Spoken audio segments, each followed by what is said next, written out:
Hi, everyone. Welcome to the first webinar as a collaboration between Debt for Climate and the Degrowth Master, the online Degrowth Master with the Autonomous University of Barcelona. Today, our guest is Roberto Cantoni. Hi, Roberto. Hello. Thanks for hosting me. Thanks for coming. Roberto is a senior researcher at IQS, Universitat Ramón Llull in Barcelona. Sorry if my pronunciation is not great. Roberto's research focuses on energy justice, political ecology, and Southern thought. He's also a board member at the Environmental Justice Atlas and Western Sahara Resource Watch.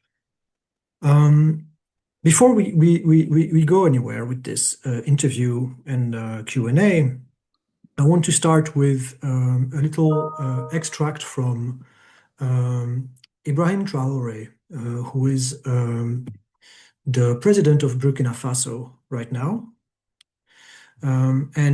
He took power in 2022, and he is compared to Thomas Sankara by his followers. So in Burkina Faso, if I didn't say it, right? Burkina Faso is the country. So let me just share my screen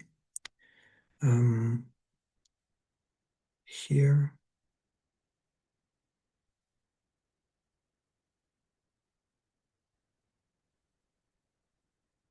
This will be 90 seconds. I'm just going to play that and read a translation of this. It's in French. The interview is conducted by TRT Africa, which is a Turkish media, the African branch of a Turkish media, actually. So let's play that. Moi, mon plus grand regret, c'est d'avoir passé une bonne partie de ma jeunesse à écouter des radios comme RFI, France 24. J'ai été dans des pays où ces radios étaient fermées. Mais on prenait des applications, on enregistre leur journal pour écouter. Mais à partir d'un moment, il y a un déclic. Et je commence à comprendre qu'ils conditionnent nos cerveaux pour accepter ce qu'ils veulent. C'est leur narratif qu'ils veulent qu'on apprenne. Et depuis ce temps, moi, je commence à faire la part des choses et j'ai compris que c'est très dangereux ce qu'ils font. Et aujourd'hui, plus que jamais, je me rends compte qu'ils ont conditionné l'esprit, surtout des Africains. Okay. So, let me just translate this for everyone to follow. My biggest regret is to have spent my youth listening to radios such as Radio France Internationale and France 24. I've been to countries where these stations were closed, but we had apps. We recorded their news reports so we could listen in. But there is a point where something clicks. I start to understand that they condition our brains to accept what they want. They want us to learn their narrative. Since then, I've begun to see the bigger picture, and I have understood that what they do is very dangerous. And today, more than ever, I realize that they conditioned the mind of Africans in particular. So, Roberto, what do we make of this? What do you make of this? How do you react to this? And what is going on with France in Africa right now and the series of coups that have been happening? Yeah, well, thank you for the question. I think it's a very relevant question, and I think it really gives a lot to talk about. But because of time, I'll try to keep it short. What we have been witnessing to over the last few years, because we're just not talking about Burkina Faso, but also about Mali, Niger. Recently, I think Senegal. There's just been a string of, say, coup d'état, which have accelerated a sort of a trend, but this trend was already underway. So in all these countries, for those of you who might not know, military juntas have expelled French troops. They've also cut defense ties with France. And especially, which I think it's quite relevant in the discourse that I am, together with my colleagues, I'm making in the paper about France, Africa, and China, Africa. Those countries have been turning to alternative partners. And I think this is not only an issue of security. So the coups are not only happening because of security, but also they reflect a kind of deeper sentiment over sovereignty over economic arrangement. Let's remember that the CFA franc, it's still which is a currency that is pegged over the euro on the euros. So it's still the currency in many West African countries, which means that they depend on the euro. So they depend on the reserves of euros kept at specifically the Bank of France. So economic arrangements play a big role. And I think there's also a perception of lingering French dominance or some sort of new colonialism. I'm not talking here about neo-colonialism, which is a slightly different thing. We may talk about this later. But the new sort of colonialism, which is part of the old one, because there are still military troops, French military troops in those countries. So we have, in some way, it's a kind of a classical sort of colonialism. But we also have a part of neo-colonialism. So it's more related to economic dependency, creating economic dependency. And this is something that has been going on continuously since the formal independence of those countries. So there's still a preservation of links, many links, and I would go as far as talking about economic dependency on France from the side of these countries. And I think at some point when they realized that there were alternatives, whatever these alternatives might be, I think especially the kind of the elite, the power elite of these countries, and the economic elite of these countries, have tried to look elsewhere and to say, okay, we would like to kind of to get out of this cycle of dependency from France, and let's try and diversify politically and economically by also addressing other partners. And these partners can be China, maybe Russia, maybe the United States, or other partners. So I think, especially when the role of China, and this is something that I think it's a link that we're making. I think since China has become the main trade partner for almost all African countries, we're talking about the last 10 to 20 years, then obviously the most natural, let me call it natural, ally of African countries has shifted from being whatever it was to being China. And it makes a very big difference because, as you can imagine, China in Africa doesn't have the same kind of colonial heritage. So its image and its representation and its perception, so the perception of China in African countries, is not it's not kind of conditioned by all the consequences of colonial heritage. So the memory of massacres, the memory of slave trade, the memory of extractivism of African resources for Europe and for France in particular. I mean, we should not forget that France is just it is one of the great former colonial powers, but is not the only one. But yeah, so I think that's what's happening. So there is this kind of because also of France is still maintaining military bases. It's got preferential business access in terms of energy infrastructure, in terms of telecoms as well, and as I mentioned, the monetary influence. And today, all this kind of architecture is kind of fraying, if not collapsing. And I think that also there's a problem with unmet security expectations. There's demographic change. What does it mean? Well, it means that there's more and more young people that have got enough with this idea of being dependent. And there's political mobilization. And that has made close alignment with Paris and with French politics, I'd say politically costly for local elites. So now elites are looking elsewhere. So the result is the role of France in Africa is shrinking.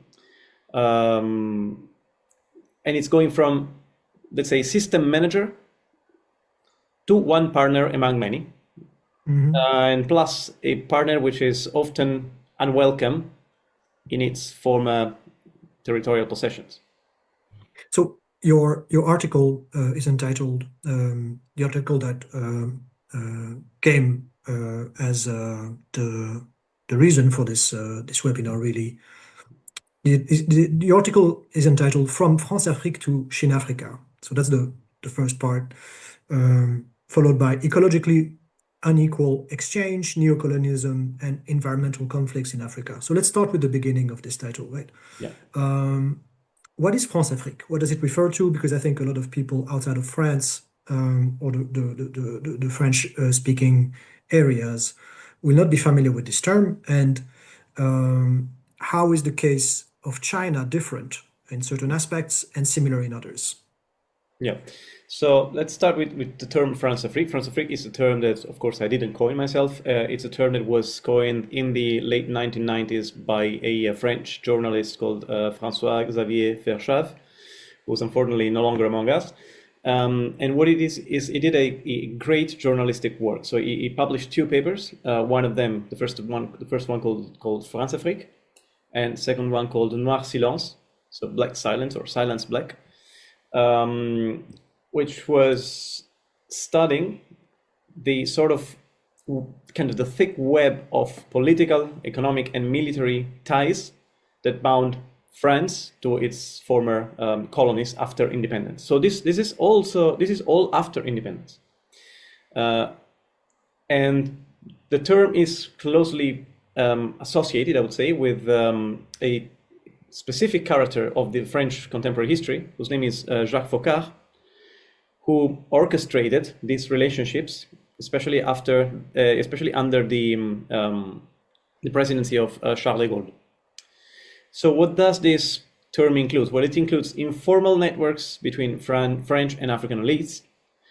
It includes military intervention to support friendly regimes. Over the last 30 years, 40 years, the French army has intervened in 36,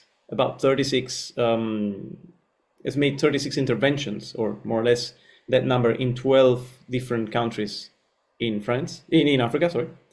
France-Afrique also includes privileged access for French firms to African territories and, of course, resources. And, of course, it also includes financial mechanisms like the CFA franc. So all this kind of this network is I would say, is an archetypical example of neocolonialism in Africa. So there is sovereignty on paper of all these countries, but there's actually dependency in practice. And while France has repeatedly claimed to have handed this kind of system, great parts of these logics, for example, security partnerships, business favoritism, elite networks, they still persist well into the 21st century. So the question will be then, in what is China similar or different? And why are we, as the authors, claiming that it might be a possible link? The link I think we tried to make is that there is a kind of continuity in terms of exploitation, but not in terms of modalities of exploitation. So I think this is quite something that I should make probably clear from the beginning. The agenda of France and the agenda of China are not similar in this sense. They're quite different, and they're based on different assumptions, but they end up, in terms of, especially when you look at the consequences in terms of environmental conflicts, they end up being quite similar. So, for example, what are the similarities? So the similarities is like France, China is seeking resources, markets, and geopolitical influence. It is building strong ties with ruling elites, financial elites as well, and it's also financing large infrastructural projects with the Belt and Road Initiative, for example. And also another similarity is that its presence on territory, it reshapes local political economies and can generate dependency. For example, debt dependency. Another item which we call contractor lock-in, so being locked into one single partner, one single contractor. Now, the differences are quite many as well. So first of all, as I mentioned, China has no colonial legacy. It lacks the historical baggage that France has. And this often makes engagement more politically acceptable or palatable to local elites. The Beijing government also has always been supporting, well, not always, but over the last at least 30 years, has been supporting a non-interference doctrine. So what they do is they try to avoid overt political conditionality and military intervention, with some exception. And that contrasts with France's security role, like frequent intervention. I'm saying I want to emphasize the fact that I'm saying avoids overt political conditionality. So it might be covert political conditionality, but it's harder to detect.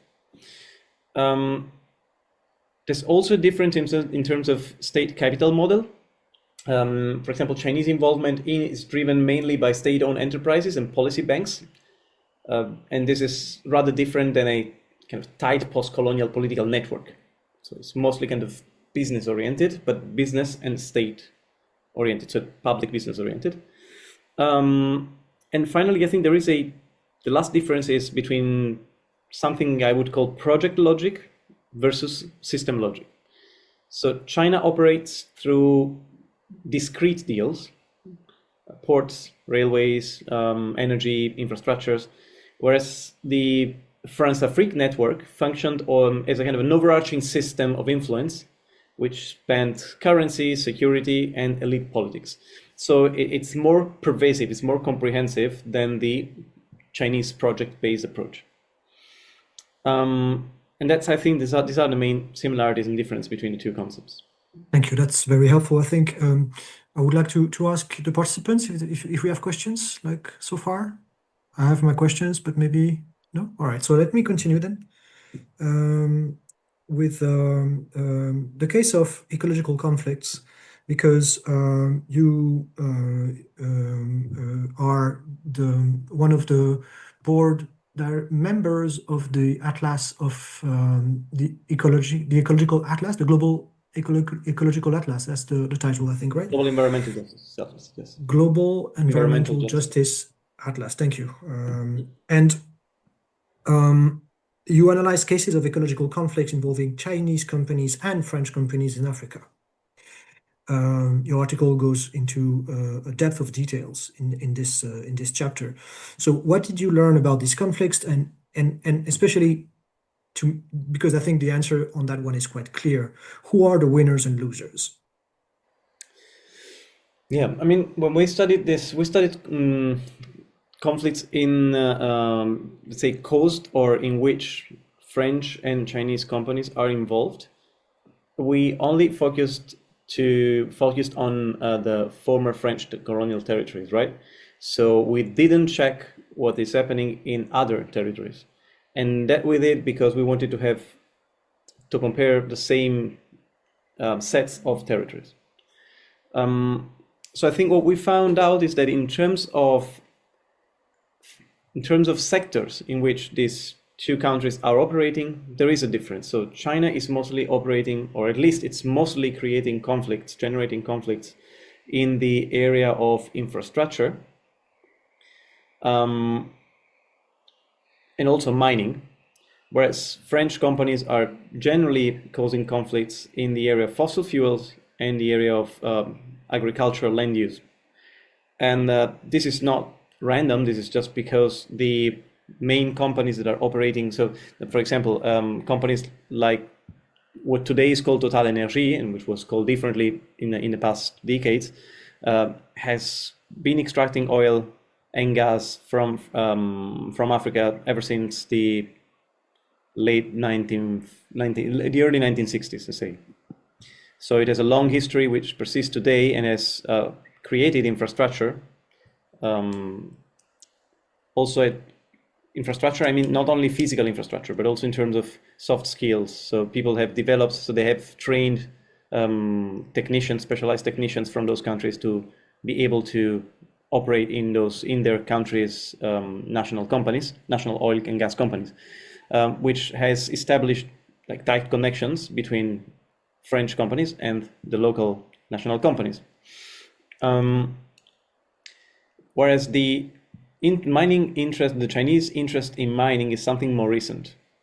if we have a look, for example, one case that I was studying quite deeply was Central African Republic.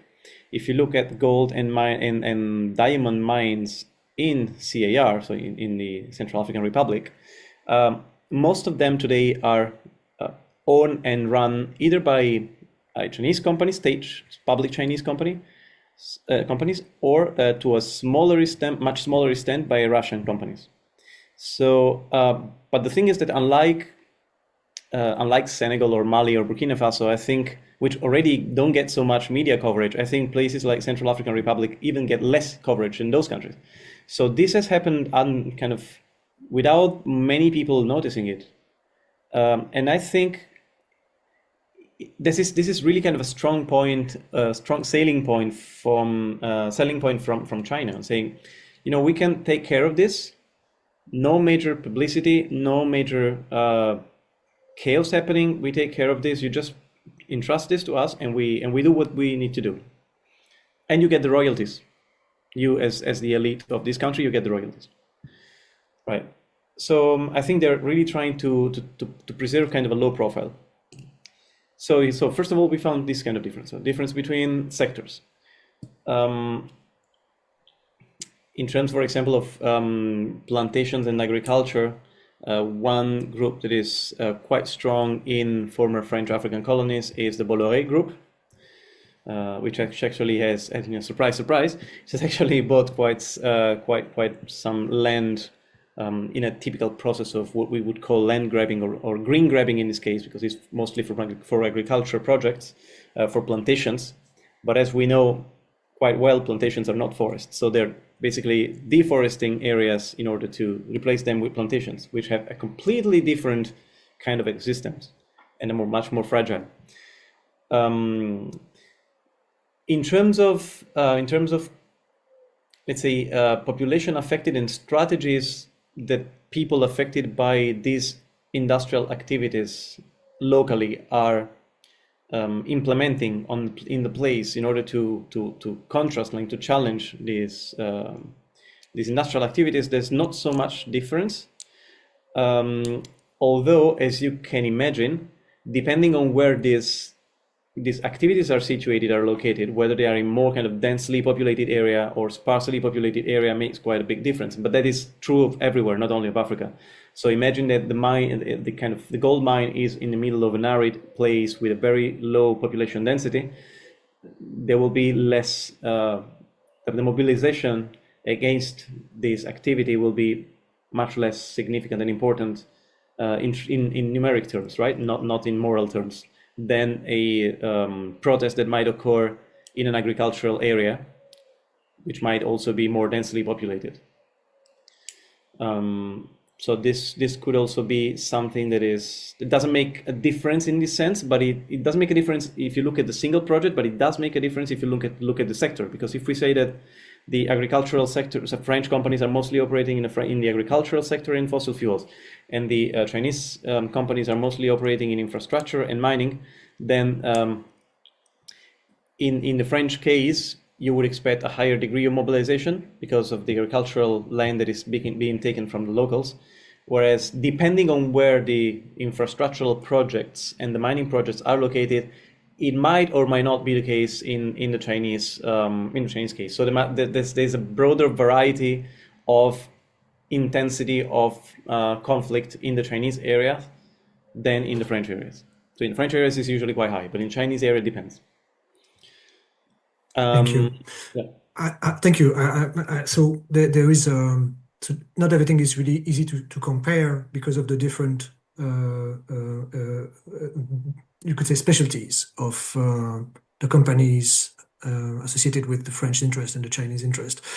We have a question here in the chat by Lucy, who can intervene directly. So she's asking about dependencies.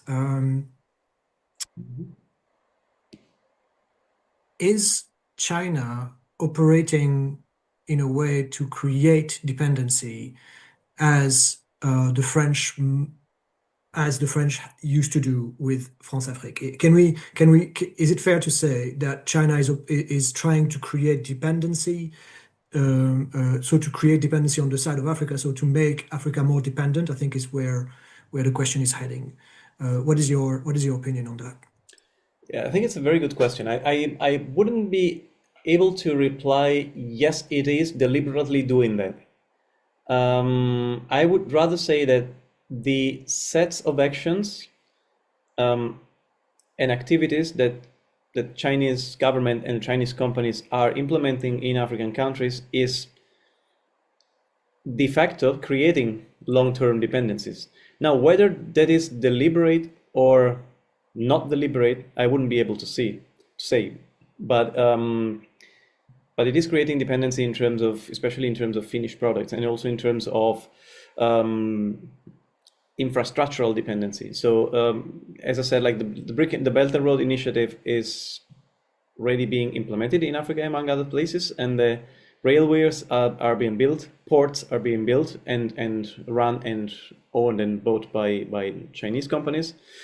So whether you want it or not, that is creating a dependency, because that means that in the event that the Chinese companies should leave, if they leave halfway through, then the infrastructure will not be completed. But if they leave at the end of the infrastructure, there will still be a lack of, let's say, training for local people to manage the infrastructure that has been created, and for which they might not have been yet trained.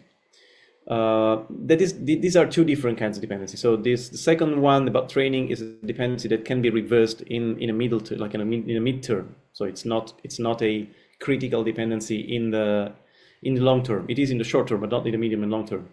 But when it comes to leaving, for example, let's suppose that there is a coup against the Chinese interests, and the Chinese companies decide to leave the country without having finished to build certain infrastructure, let's say a port. That means that the country where this port is being built will experience deficits of materials, raw materials to build the ports, expertise to know how to build the ports, and they might not be able to finish the work at all.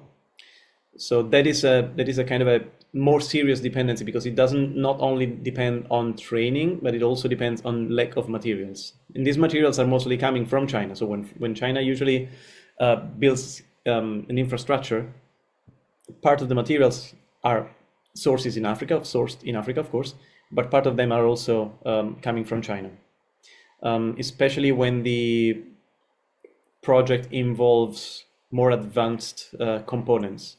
So when it comes to steel and cement, it can be pretty much, it can be,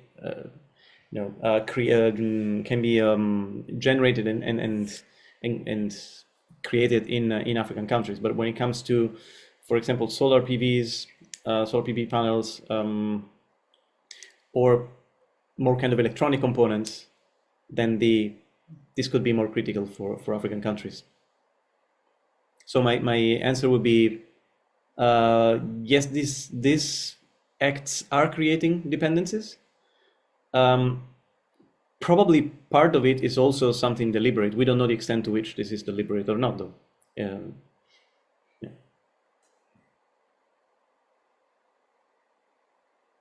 Thank you. We have a question from Sai, and Sai, you can go ahead. Hi, Roberto. Hi, Thanks for what you've talked about so far, and also for the paper, which I found really interesting, and have shared, and we'll read it in more detail because I've got it late last night. I want to go back a little bit on what you were talking about, to where you were talking about similarities and differences between the French and the Chinese versions. And you talked about debt, and debt dependency.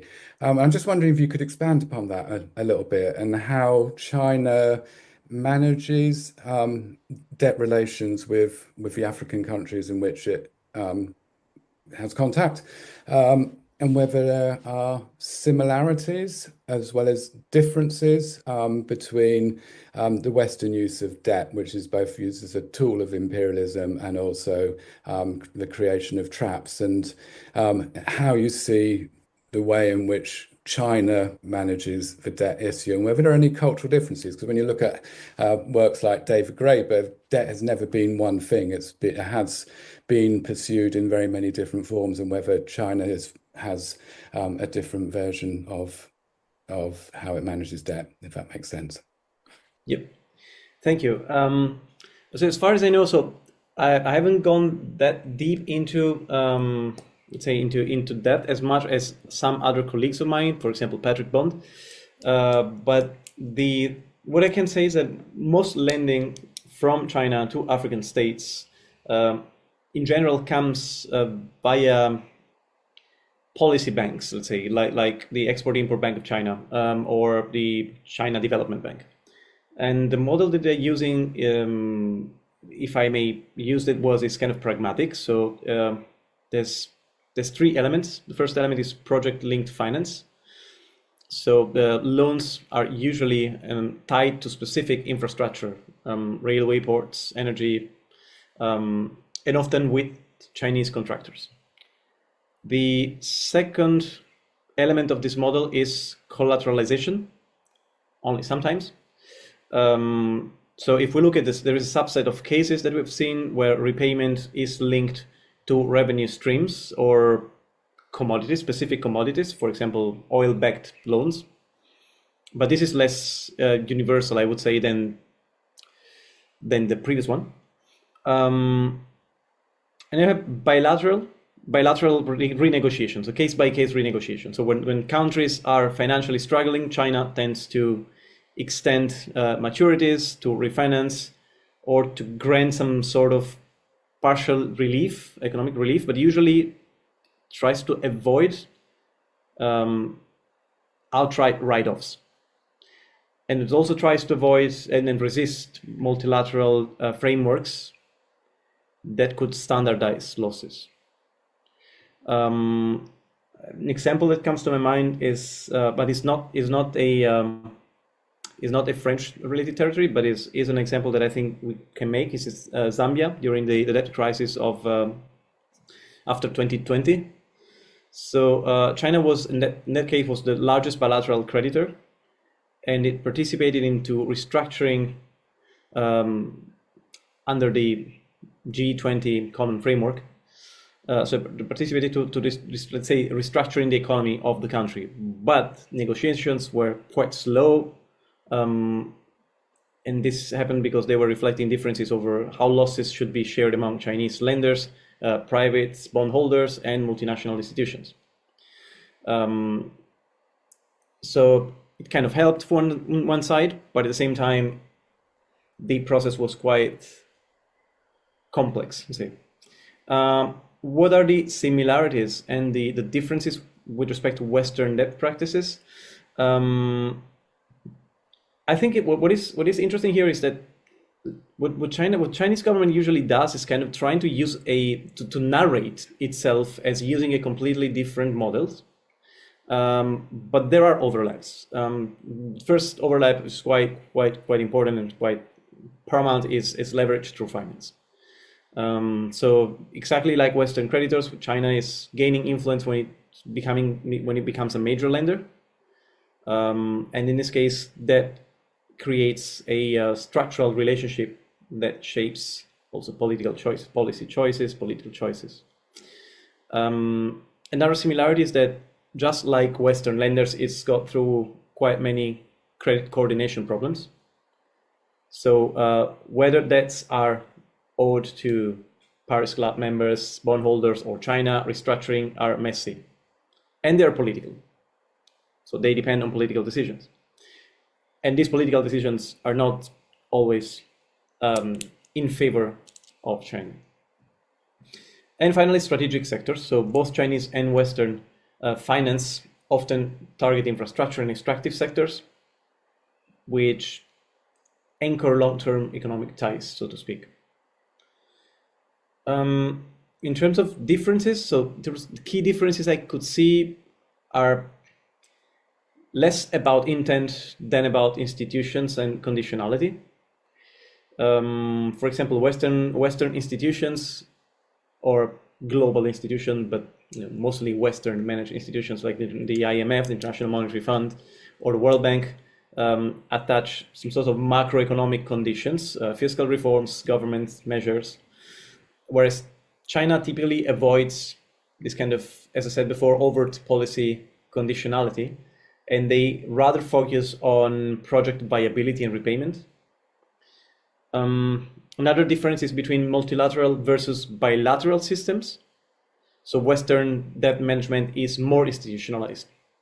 It has generally got clearer rules on burden sharing, whereas China operates largely outside of these groups, of these clubs, and it prefers, let's bespoke negotiations, which is faster in some cases, but it's also less transparent and harder to coordinate. And then two more aspects that I will just mention very briefly. One is transparency. Western lending, especially through multilateral institutions, tend to be more publicly documented. Of course, we know that it's not completely transparent, but it tends to be more publicly documented. Whereas Chinese loan terms are often conditional, and that complicates debt sustainability assessment. And I think there was a fourth point which I wanted to make, but it kind of escapes me now, so it will probably come back later. Sorry. It's all right. There's a lot. It's a lot to cover. And we have a question from Brioni, I think. Sorry for the pronunciation of your name. Brioni. Brioni, Thank you. perfect. Thank you for all those explanations. I think you covered already a bit of the question that I'm wondering about. I was wondering in how far the country politics is involved. If you compare France to China, I think France is very close to a lot of these companies that are already from colonial times, right? They're close to the extractive companies. And I think they still try to put a lot of influence at a government level. Is the same happening with China, or is it different? Do you have any insights onto that? Yeah, I would say it mostly depends on whether the companies that we're considering are large public state-owned companies from China or they are private companies. State-owned companies tend to respond much more to the government's wishes and agenda. More or less what happens or what has been happening with large French companies such as Total. This is less the case of smaller private Chinese companies. They tend to be more not exactly outside of these logics. As you can imagine, in order to operate in those countries, they need the government's approval, apart from local bureaucracy. But I would say depending on, it's less kind of controlled from the government. So I'd say that since they are smaller, the interesting point is that they are less easy to control from the Chinese state.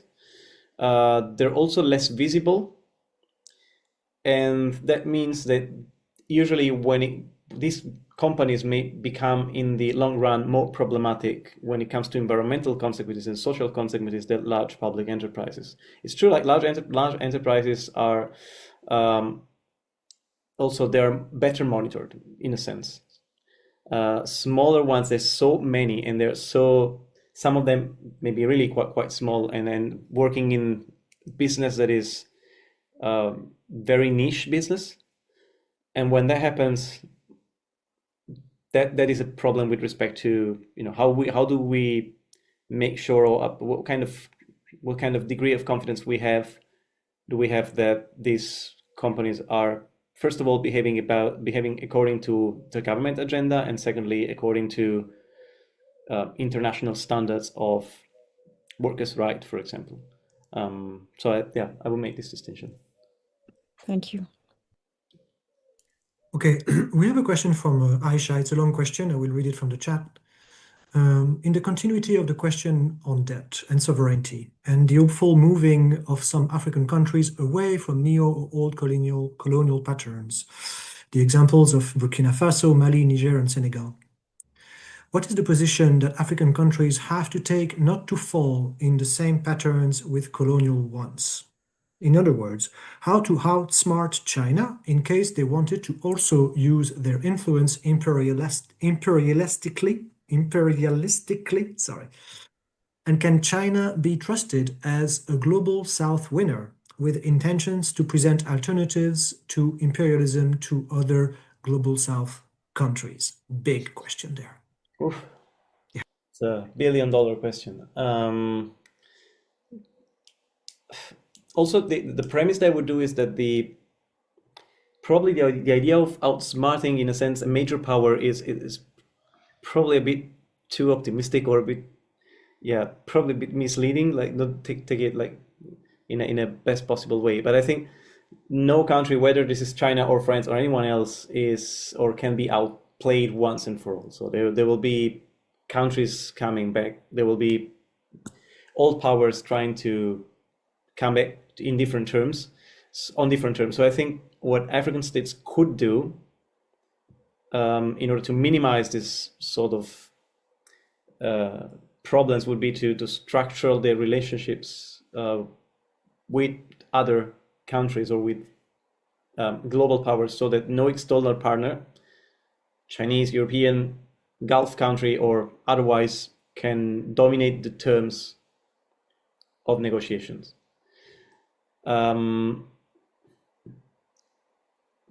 So the idea is, how could the new elite govern this relationship, rather than which partner they could choose, or they must, or they should choose. It's like, how do they govern this kind of relationship, so to be them controlling and governing the terms of the trade. For example, replacing one question that I have, one idea that I have, and when I was writing this paper, was like, if France is replaced by China or Russia or Turkey or Emirates, does this, or can this end dependency, or does it just changes the shape of the relationship? So I think in this case, probably I don't know if it's a winning strategy, but a strategy that I would see would probably be most fruitful in terms of not depending on one only or two countries only, would be to maintain multiple competing partners. That would also help avoiding single creditor exposure. Then control over contracts and over transparency, because we've seen that many of the past problems, whether under France Afrique or newer partnerships, come from the fact that some deals are opaque. They're not transparent.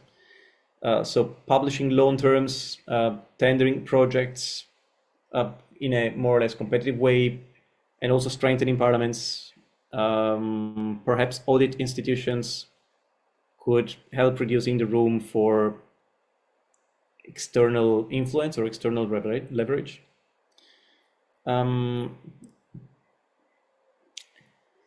then something that I would not venture into proposing a solution, because again, this is a bit not exactly terra incognita, but it's not really something that I'm familiar with, is what to do with the debt strategies, debt discipline, debt strategies,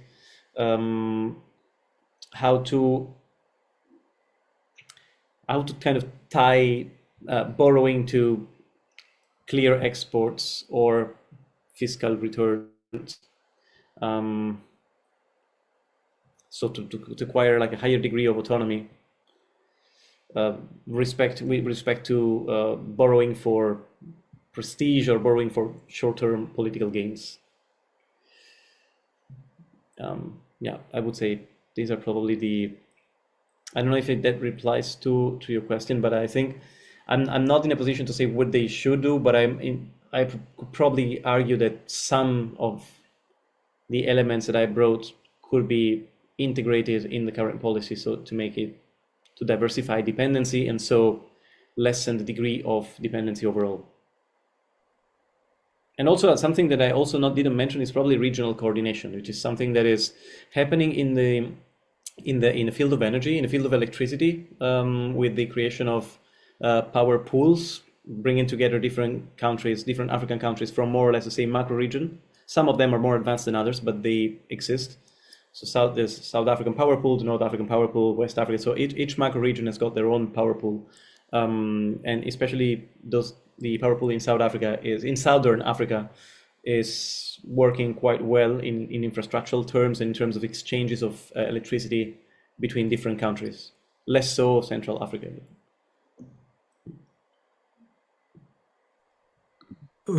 Aisha reacted positively in the chat. Aisha, if you have a follow-up question, please don't hesitate. And we have another question from Harry. Harry, you can grab the mic. Hey, Roberto, would you be able to... that's weird. Okay. Would you be able to expand upon how China is addressing the issues of unequal exchange and ecological unequal exchange between itself and African states? Yeah. I think, are you guys familiar with what ecological unequal exchange is in the first place? Because I'm taking it for granted, but if not, I can briefly explain what it is. So, Roberto, for the sake of viewers on YouTube, I suggest you try to explain succinctly what ecological unequal exchange is, please. Okay, so it like very shortly, it basically it's a term that describes a structural imbalance in the global economy, where typically wealthier countries from the global north tend to appropriate natural resources of countries in the global south, as well as, say, appropriate ecological capacity from these regions, for poorer regions. And at the same time, they offload environmental degradation onto those countries. So in simpler terms, basically some countries consume far more of the earth resources than they produce domestically. And because of that, they rely on others to bear the ecological costs. So usually global southern countries are those bearing the ecological costs, and global north countries are the ones that are, say, exploiting the resources from the global south while leaving the environmental footprint on the ground in the global south countries. This is more complicated than that. It has to do with ecological economics, with biophysical flows of matter. But just for the sake of it, let's keep it like this short. So when it comes to this concept, so how is China addressing EUE? Chinese government doesn't usually explicitly frame its African policy around concepts such as unequal exchange, of course, as you can imagine, or even ecologically unequal exchange. But some strands of its engagement do intersect with those concerns, sometimes trying to mitigate them, sometimes reproducing them. So for example, a classic driver of EUE is exporting raw materials and importing higher value goods. Right? So what the Chinese government has been doing in order to address this concern has been to kind of pair resource access with industrialization. So they have created generally special economic zones. Now, we know the special economic zones are not the solution. We know that actually, as Easterling has proven in her book called Extra Statecraft, which if you haven't read, I really recommend you to read. It's precisely about special economic zones and all the neoliberal mindset that comes with them. But if you see it from the point of view of the Chinese government, and sometimes also from the point of view of African elites, this kind of creation of special economic zones and industrial parks, for example, in Ethiopia, they're aiming to shift production onto African soil. So from Chinese soil to African soil. And this production can be textiles, can be light manufacturing, mostly these kind of sectors. They're also within the contracts that African countries had with Chinese companies. There's also usually clauses on local training and local content. Now, they are not really evenly enforced. So it's very ambiguous depending on which countries you're looking at, whether these clauses have been enforced or not. But wherever they are enforced, they are meant to build skills and supplier networks. They've been using also infrastructure as a bargaining chip.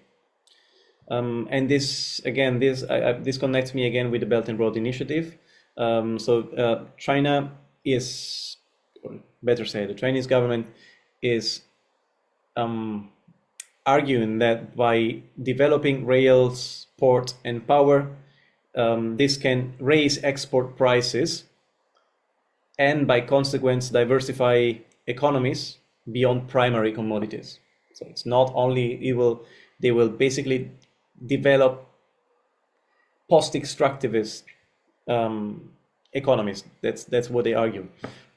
But at the same time, there's also a negative repercussion of that, which is that infrastructure also locks in trade corridors that serve extraction, unless they're paired with some kind of reasonable industrial policy. So there is a tension between in this point, because infrastructure can, at the same time, it can rebalance exchange, but it can also deepen extractive specialization, depending on domestic strategy. So I think there's a kind of there's a tension between these two, the role of infrastructure. And finally, they have resource for infrastructure deals, which have also, again, some pros and some cons. These deals were especially applied in Angola and in the Democratic Republic of Congo. So the loans that were conceded from Chinese governments to those countries, to African countries, was linked to oil or minerals. So the pros of that strategy is that there is it's kind of an upfront building of infrastructure without an immediate fiscal strain. But the con is that the repayment in commodities can fix terms of trade and try to shift risk to the borrower if the price falls. And again, I would love to say something about debt management, but again, it's probably the best person to ask to is Patrick Bond. So we will have actually Bine Nderfu, I hope I pronounce her name right. She's a researcher at a real project at Autonomous University of Barcelona. And she will be there on the 22nd of May. As our second guest to talk about structural adjustment plans as conditionalities for debt towards the IMF and the World Bank, notably. So we will we'll talk more about debt in the future, but this was very interesting, I think, for a lot of people, because the case of China has been, the case of the presence of China in Africa has been a divisive point, to say the least, and a point of a lot of discussions. Something that I found very enlightening when reading your paper is how you show that a country like France is disproportionately dependent on imports from Africa, much more than China is actually is, because something that is quite different between China and France as well is the population size. So even if the imports from Africa are comparable, when you adjust to population size, it's radically different. So it means that actually, in terms of ecological and equal exchange, a lot of the imports that are coming into, like the imports that are coming to France from Africa per capita are much higher, are much bigger, much larger, than in the case of China. So let me try to ask you my last question here, and this is relevant to time as well, because we are leading to the end. But my last question was, hypothetically, what would happen to Western economies if Africa decided to stop letting Western companies exploit its resources and instead decided to deal only with China and Russia, right? So this is like the hypothetical scenario of, you could say, delinking with the former colonial empires of the West, and forming, you could say, a sort of alliance of the so-called developing countries, right? Yeah, I mean, the answer I have to this question is it's probably quite disturbing to most of us, because I think that it would definitely hurt Western economies, but it wouldn't collapse them. And it would also create, in the short and medium terms, some serious risks for African countries, at least as long as they don't find another partner that can provide more or less what Western companies are providing right now in terms of finished products. So I think the outcome of this kind of hypothetical scenario will be kind of reshuffling, kind of chaotic reshuffling, rather than a clean win for any side. So, for example, for Western economies, a loss of preferential access to African minerals, cobalt, lithium, rare earths, would disrupt supply chains, but especially for green tech, electronics, defense. Prices would spike, industries in the European Union and the US would face short-term slowdowns. But I think the adjustment would be strategic, not fatal. And when it comes to Africa, I think this is where the hypothetical becomes more complicated. Because limiting partners to China and Russia could actually initially increase bargaining power, but also concentrate dependency. And that can reproduce a different version of unequal exchange rather than eliminate it. So when I'm thinking of China and Russia, of course, would get some geopolitical advantages. It would also get some advantages in terms of prices, especially China, which already dominates the mineral processing chains. But even then, even they could face some sort of capacity constraints and would not be able to instantly absorb all African exports at optimal prices.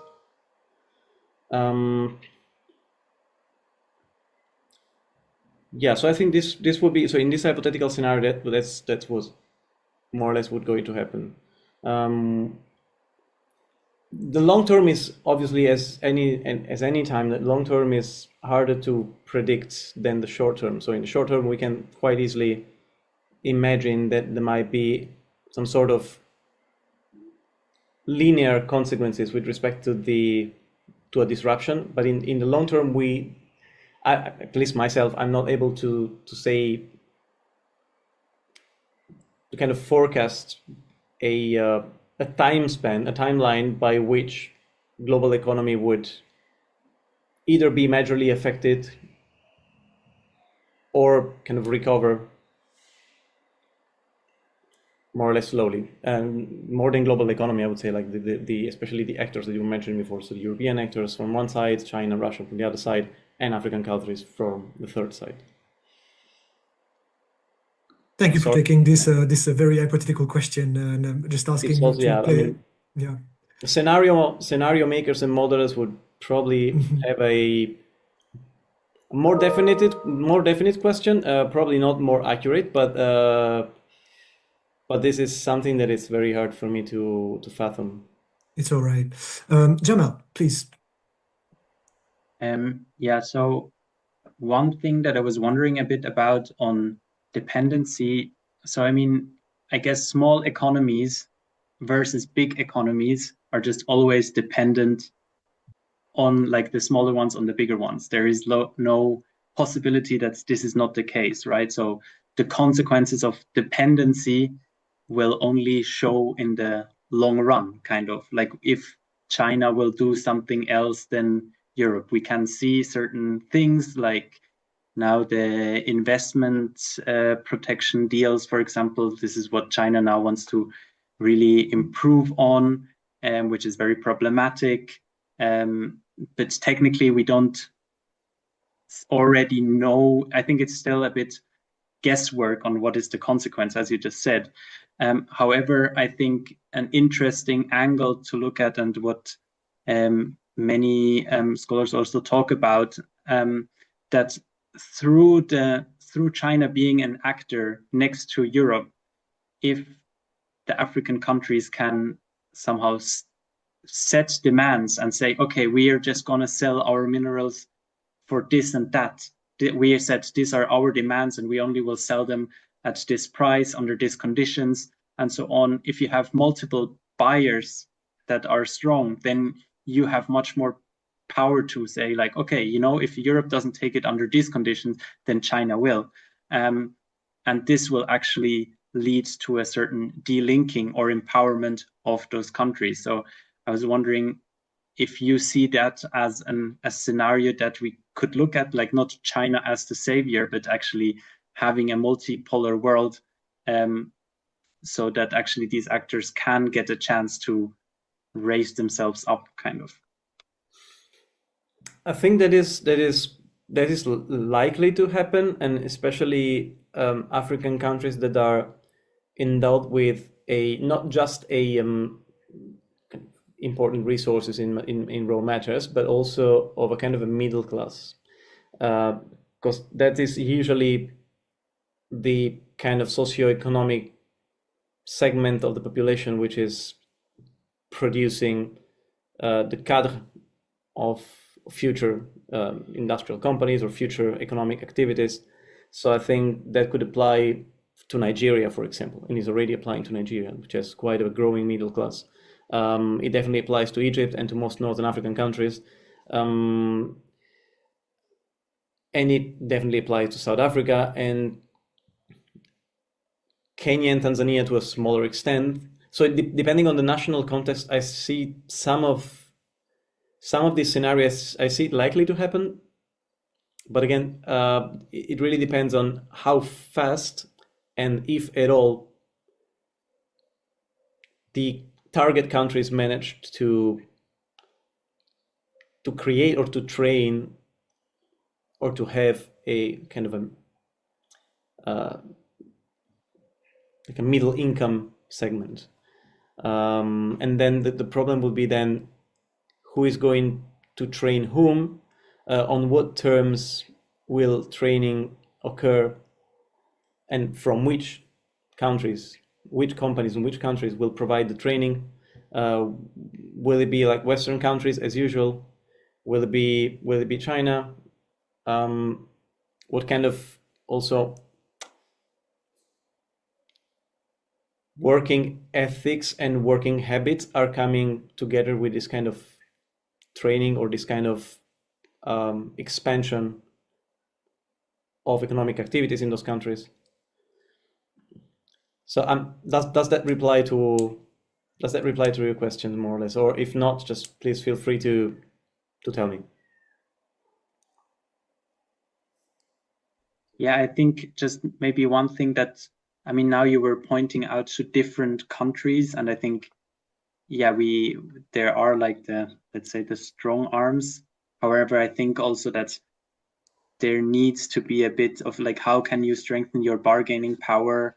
I mean, there also now we see the alliance of Sahel states coming together to actually increase their bargaining power and also, I mean, defense. But I think, yeah, a bit this idea of more alignment between the different countries within Africa. Mm-hmm. Okay, thank you very much. That was great, Roberto. Thank you for everyone for participating, asking questions. That's very helpful. We will say goodbye now, unless anyone has one last urgent question. I'm just going to invite everyone. Do we have any? No. Okay. In that case, it's a good time. And Roberto, thank you. Good luck on the the next part, and looking forward to reading your next papers. Thank you very much. Thank you for your questions, and thanks very much for the debate. Thanks. Bye-bye, everyone. Bye-bye. So that's it. Goodbye on YouTube.